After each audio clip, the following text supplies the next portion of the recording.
Hello guys, આપણે આવી ગયા છે સરસ મજાની હરિઓમ ગૌશાળાની અંદર ને તમે મારી સાથે બન્યા રહેજો। અહીંયા સરસ મજાનું જે આયોજન ભવ્ય આયોજન થવા જઈ રહ્યું છે તેના વિશે તમને વધુ માહિતી આપું તો અહીંયા ભવ્ય શ્રીમદ ભગવત કથા થવાની છે અને અહીંયા એની પૂર જોરદાર તૈયારીઓ ચાલી રહી છે। માટીકામ, પૂરણકામ અને આપણે જોઈ શકીએ છીએ કે સરસ મજાનું અહીં આયોજન છે અને બહુ મોટી કથા થવા જઈ રહી છે અને ક્યાંથી લોકો પધારવાના છે। અહીંયા સરસ મજાને તમે જોઈ શકો છો એક ગૌ હોસ્પિટલ પણ બનાવી છે આઈસીયુ વિભાગમાં અને અહીંયા તમામ પ્રકારની દેખરેખ સાથે સરસ મજાનું આયોજન છે। ત્યાં આપણે જોઈ શકીએ છીએ એને સંપૂર્ણ ચુસ્ત બંદોબસ્ત સાથે એને એન્ટ્રી કરી અને પછી જ અંદર ગૌશાળાની અંદર પ્રવેશ કરવામાં આવે છે। કોઈ પણ વ્યક્તિ હોય ગમે ત્યાંથી આવતો હોય તો ફરજિયાત મોબાઈલ નંબરને એન્ટ્રી દ્વારા જ એમનો અંદર પ્રવેશ કરવામાં આવે છે। તો આ છે તેની મેઇન ઓફિસ, આ છે મેઇન હરિઓમ ગૌશાળા અને ગૌ હોસ્પિટલ। ધર્મનું રક્ષણ કરવામાં શાસ્ત્રી સાથે શસ્ત્રોની પણ જરૂર હોય છે એવું સિમ્બોલ સાથે તોપ પણ અહીં નિર્માણ કરવામાં આવી છે અને આ છે હરિઓમ ગૌશાળા, એનો મેઇન ગેટ અને જે કપિલા માતા અને બહુચર માતા જે ગૌ માતા હતા તેમનો આખો પરિવાર આપણે આગળ જઈ અને જોઈશું। તો બન્યા રહેજો। જય ગૌ માતા। સેવકનું કહેવું છે કે આ મેઇન જ્યારે ગૌશાળા શરૂઆત કરવામાં આવી ત્યારનું આ જૂનું સ્થાનક છે અને અત્યારે એનો વિશાળ શેડ બનાવવામાં આવી રહ્યો છે એટલે જેથી કરીને સરસ મજાની ગાયો માતાને એને આરામથી વ્યવસ્થિત બેસી શકે અને આરામ કરી શકે એના માટે ભવ્ય શેડનું નિર્માણ થઈ રહ્યું છે। તો મારી સાથે બને રહેજો। જય ગૌ માતા। વિશાળ ગૌશાળા અને એની અંદર જે આઈસીયુ વોર્ડ છે એમનો વિભાગ આવેલો છે। તમે જ્યાં જ્યાં નજર નાખશો ત્યાં સરસ મજાની હરિઓમ ગૌશાળાનું કામકાજ ચાલી રહ્યું છે। બહુ મોટા મોટા શેડ અને ટેન્ટ હાઉસ પણ બની રહ્યા છે। તો અહીંયા બહુ મોટો ભવ્ય પ્રોગ્રામ થવા જઈ રહ્યો છે। તેના અનુસંધાને જેસીબીઓ, ક્રેનો અને અતિશય બોડી સંખ્યામાં લોકો જોડાયેલા છે અને આપણે જોઈ શકીએ છીએ કે બહુ વિશાળ પ્રમાણમાં ગૌશાળા છે અને એનું જ આ સરસ મજાનું ઉદાહરણ આપણને જોવા મળી રહ્યું છે અને બહુ મોટો ભવ્ય પ્રોગ્રામ થવા જઈ રહ્યો છે। તો જેટલી આપણે એના વિશે વાતો કરીએ એટલી ઓછી પડે એમ છે અને અહીંયા તમે જોઈ શકો છો અહીંયા જે જમણવાર છે તેના બંને ડૂમ બંધાઈ રહ્યા છે અને પાછળનો તમને ઝૂમ કરીને બતાવવાની કોશિશ કરું। આ જે પાછળનો દેખાય છે દરવાજો તેની અંદર રસોડું છે અને રસોડું પણ એવું પ્રાકૃતિક અને નેચરલી કે ચૂલા ઉપરથી જ બનાવવાનું આવશે અને એવી માહિતી છે કે લગભગ ગૌ માતાના દૂધ અને તેમના જ ઘીમાંથી બનાવવાની છે જે રસોડું।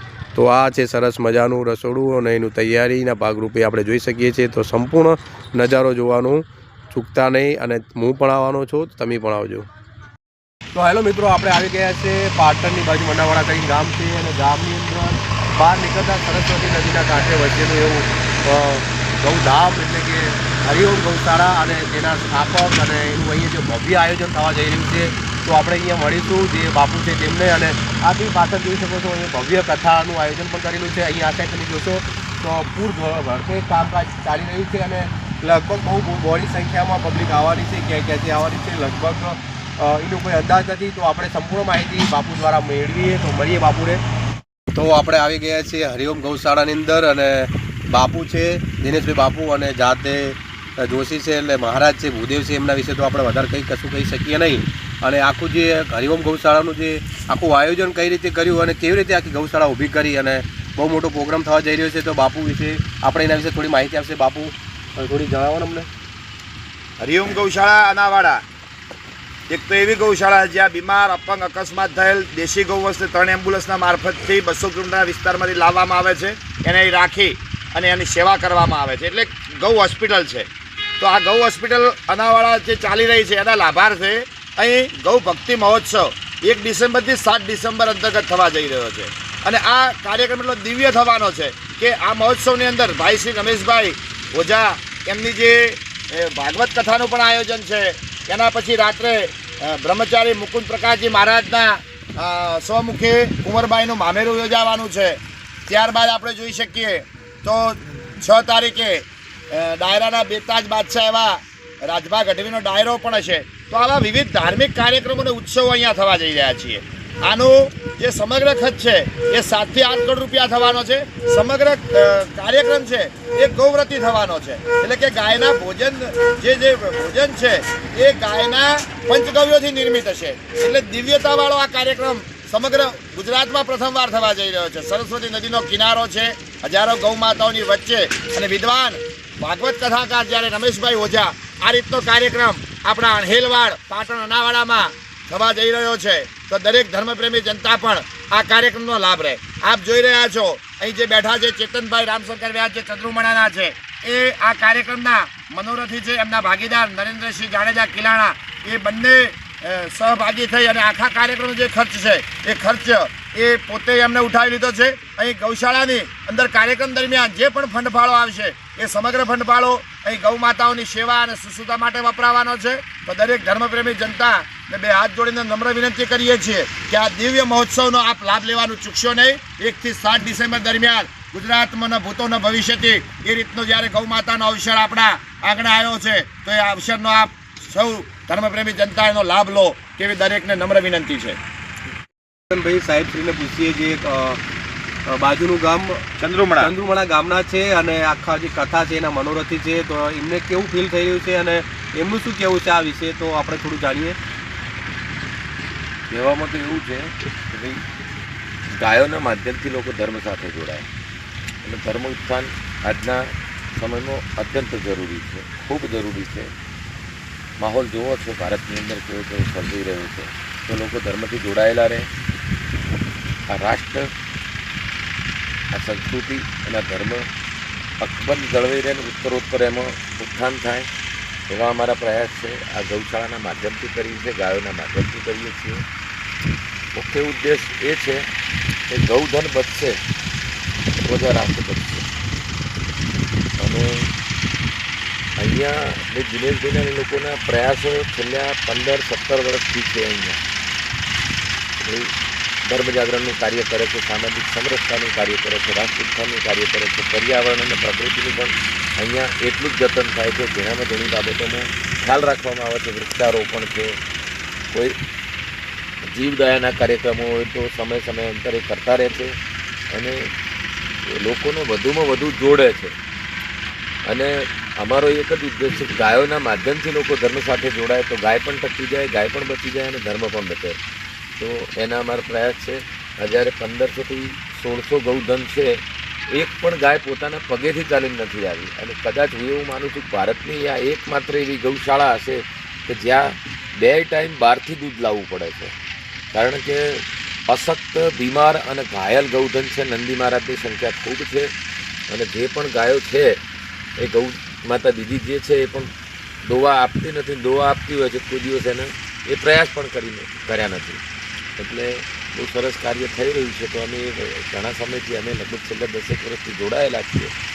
તો એક એવો વિચાર આવ્યો અમને કે કથા કરીએ, આ કરીએ, તે કરીએ, એવું કોઈ કાર્ય કરીએ કે જેથી લોકો આખા વિસ્તારની અંદર એક ધર્મ જાગરણ આવે અને લોકોમાં એક ચેતના ઊભી થાય રાષ્ટ્ર પ્રત્યેની, ધર્મ પ્રત્યેની અને ગાય પ્રત્યેની.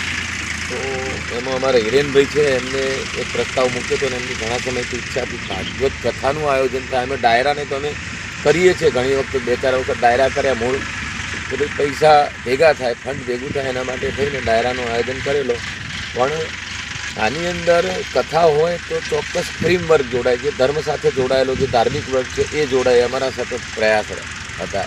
એના કારણે કથાનું આયોજન કર્યું અને કાર્યક્રમ પછી બહુ મોટો બનતો ગયો હતો. તંત્ર પણ ખૂબ એક્ટિવ છે. સ્થાનિક નેતાઓનો, દરેક નેતાઓ કોંગ્રેસના છે કે બીજેપીના છે, દરેકનો ખૂબ સહયોગ છે અને નિરંતર એ લોકો અહીંયા સેવા આપી જાય છે. અને અત્યારે જે આ માહોલ જામ્યો છે એમાં સતત એ લોકો અમને પૂછતા રહે છે અને હાજરી પણ આપે છે અને એનાથી જે પણ યથાશક્તિ જે કામ થાય એ પણ કરે છે.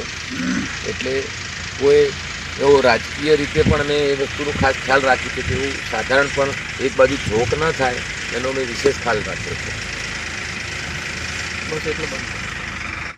એ ભાવેશભાઈ પાસે, અને ભાવેશભાઈ આ ગૌશાળાનું જ્યારે શરૂઆતથી આખું જે ઊભું કરવામાં આવ્યું હરિઓમ ગૌશાળા, એમની સાથે જોડાયેલા છે. તો ભાવેશભાઈને પૂછીએ કે અહીંને મને થોડી માહિતી મળી ગામ લોકો દ્વારા, પાટણ દ્વારા અને ઘણા બધા મિત્રો દ્વારા, તો અહીંયા જે ગોવાળો છે, અહીંના જે સેવકો છે, અહીંના જે નોકરી ઉપર કરતા, જે પગારદારની અંદર રહીને જે કામ કરતા ગૌશાળાની અંદર, એમના વિશે મને કંઈક અલગ પ્રકારની જ માહિતી મળી. તો તમે એમના વિશે જરા મને થોડી માહિતી આપો. અને બીજું કે અહીંયા જે ભોજન બનાવવાનું એના વિશે પણ કંઈક થોડી માહિતી આપો. એના વિશે પણ મને માહિતી મળી છે. અહીંયા તારીખ 1 ડિસેમ્બરથી 7 ડિસેમ્બર ગૌ ભક્તિ મહોત્સવ યોજાવા જઈ રહ્યો છે. શ્રી રમેશભાઈ ઓઝા ભાઈશ્રીના સ્વમુખે ભાગવત કથા થવા જઈ રહી છે. એના અહીંયા ભાગરૂપે આપણે આખા ભારતના સાધુ સંતો આવવાના છે અને મિની કુંભ મેળા જેવું આયોજન થવા જઈ રહ્યું છે. અને આવનારા સમયમાં ના ભૂતોના ભવિષ્ય પાટણના આંગણે આવો ભવ્ય કાર્યક્રમ થવા જઈ રહ્યો છે.